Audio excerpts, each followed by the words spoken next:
السلام علیکم ناظرین، اسلامک ڈسکوری اسٹوڈیو میں خوش آمدید۔ ناظرین، اگر آپ نے ہمارے چینل کو سبسکرائب نہیں کیا تو نیچے دیے گئے سبسکرائب کے بٹن پر کلک کریں اور بیل آئیکن کو پریس کر لیں تاکہ ہماری آنے والی ہر ویڈیو آپ تک پہنچتی رہے۔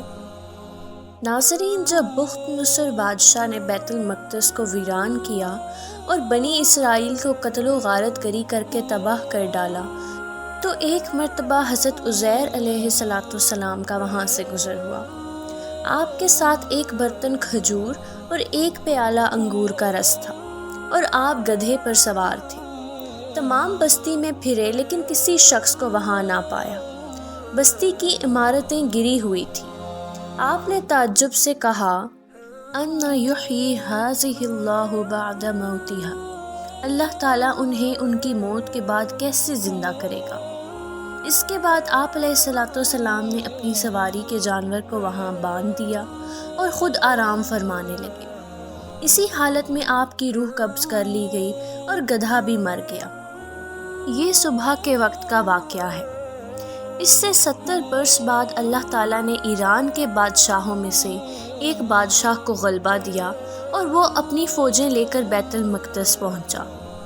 اس کو پہلے سے بھی بہتر طریقے سے آباد کیا اور بنی اسرائیل میں سے جو لوگ باقی رہ گئے تھے وہ دوبارہ یہاں آ کر بیت المقدس اور اس کے گرد و نواح میں آباد ہو گئے اور ان کی تعداد وقت کے ساتھ ساتھ بڑھتی رہی۔ اس پورے عرصے میں اللہ تعالیٰ نے حضرت عزیر علیہ السلام کو دنیا کی آنکھوں سے پوشیدہ رکھا اور کوئی آپ کو نہ دیکھ سکا۔ جب آپ کی وفات کو 100 سال گزر گئے تو اللہ تعالیٰ نے آپ کو زندہ کیا۔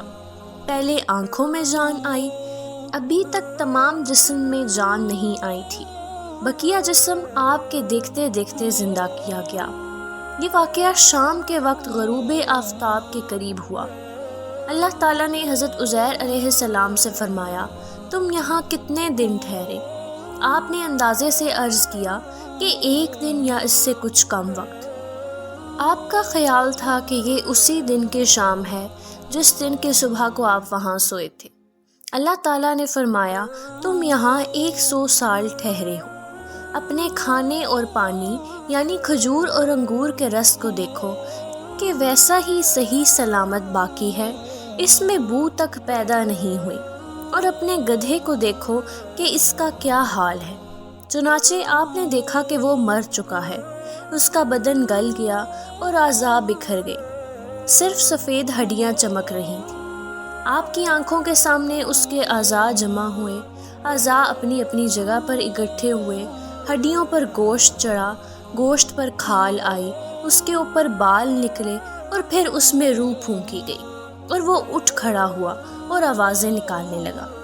آپ نے اللہ تعالیٰ کی قدرت کا مشاہدہ کیا اور فرمایا، میں خوب جانتا ہوں کہ اللہ تعالیٰ ہر شے پر قادر ہے۔ یعنی یقین تو پہلے ہی تھا، اب عین الیقین حاصل ہو گیا ہے۔ پھر آپ اپنی اس سواری پر سوار ہو کر اپنے محلہ میں تشریف لائے۔ سر اقدس اور داڑھی مبارک کے بال سفید تھے۔ عمر وہی 40 سال کی تھی۔ کوئی آپ کو نہ پہچانتا تھا۔ اندازے سے اپنے مکان پر پہنچے، ایک ضعیف بڑھیا وہاں ملی۔ وہ بڑھیا نابینا تھی اور اس نے آپ کو دیکھا ہوا بھی تھا۔ آپ نے اس سے دریافت فرمایا کہ کیا یہ عزیر کا مکان ہے؟ تو اس نے کہا، جی ہاں، لیکن عزیر کہاں ہے؟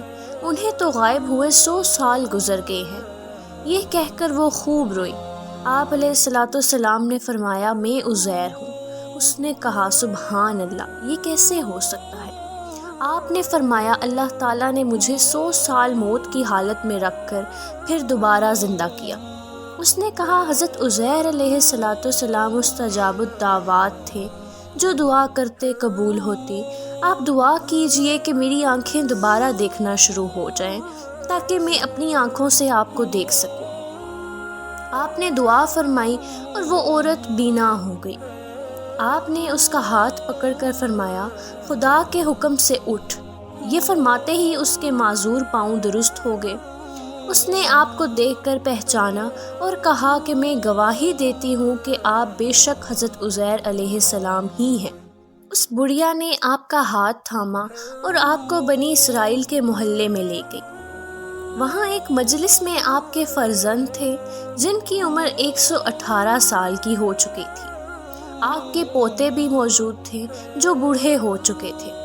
بڑھیا نے مجلس میں پکارا کہ یہ حضرت عزیر علیہ السلام تشریف لائے ہیں۔ اہل مجلس نے اس عورت کو جھٹلایا۔ اس نے کہا، مجھے دیکھو، ان کی دعا سے میری حالت ٹھیک ہو گئی ہے۔ لوگ اٹھے اور آپ کے پاس آئے۔ آپ کے فرزند نے کہا کہ میرے والد صاحب کے کندھوں کے درمیان سیاہ بالوں کا ایک ہلال یعنی چاند تھا۔ جب ان کے جسم سے چادر ہٹا کر دیکھی گئی تو وہ وہیں پر موجود تھا۔ یہ وہ زمانہ تھا کہ اس میں توریت کا کوئی نسخہ باقی نہ تھا، کوئی اس کا جاننے والا موجود نہ تھا۔ آپ نے پوری توریت زبانی پڑھ دی۔ ایک شخص نے کہا کہ مجھے اپنے والد سے معلوم ہوا ہے کہ بخت نصر کی ستم انگیزیوں کے بعد گرفتاری کے زمانے میں میرے دادا نے توریت ایک جگہ دفن کر دی تھی۔ اس کا پتہ مجھے معلوم ہے۔ اس پتے پر جستجو کر کے توریت کا وہ دفن شدہ نسخہ نکالا گیا اور حضرت عزیر علیہ السلام نے اپنی یادداشت کا اس توریت کے نسخے کے ساتھ موازنہ کیا تو اس میں ایک حرف کا بھی فرق نہ تھا۔ تو ناظرین، یہ تھی ہماری آج کی ویڈیو۔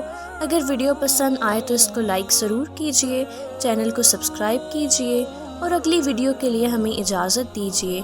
اللہ حافظ۔